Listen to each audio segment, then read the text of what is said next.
Hi friends, എല്ലാവർക്കും ഉപ്പും പുളിയും കുക്കിങ്ങിലേക്ക് സ്വാഗതം. ഇന്ന് ഞാൻ ഉണ്ടാക്കുന്നത് ഒരു പുതിന ചമ്മന്തിയാണ്.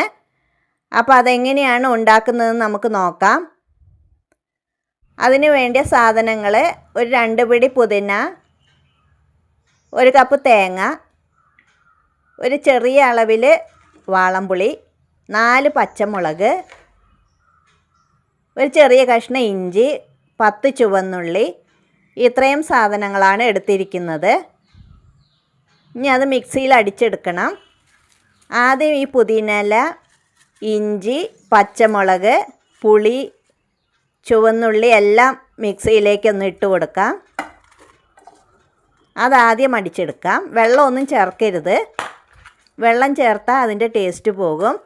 അതിലേക്ക് വേണ്ടുന്ന ഉപ്പിട്ട് കൊടുക്കാം. ഞാനൊരു 1/4 ടീസ്പൂൺ ഉപ്പ് ചേർത്ത് കൊടുക്കുന്നുണ്ട്. ഇപ്പോൾ അത് ഞാനൊന്നും ചതച്ചെടുത്തിട്ടുണ്ട്. അതിലേക്ക് ഇനി തേങ്ങയും കൂടെ ചേർത്ത് കൊടുക്കാം. അതും കൂടെ ചേർത്തിട്ട് ഒരടി അടിച്ചാൽ മതിയാകും. അധികം അങ്ങ് അരഞ്ഞു പോകണ്ട.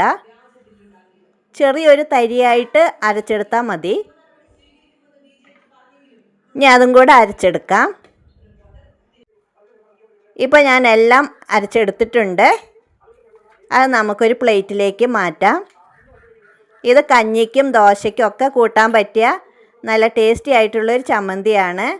അപ്പോൾ എല്ലാവരുടെയും വീട്ടിൽ പുതിന ഉണ്ടെങ്കിൽ ഇതുപോലൊരു ചമ്മന്തി അരച്ച് നോക്കുക. എല്ലാവർക്കും ഇഷ്ടപ്പെടും. Thank you.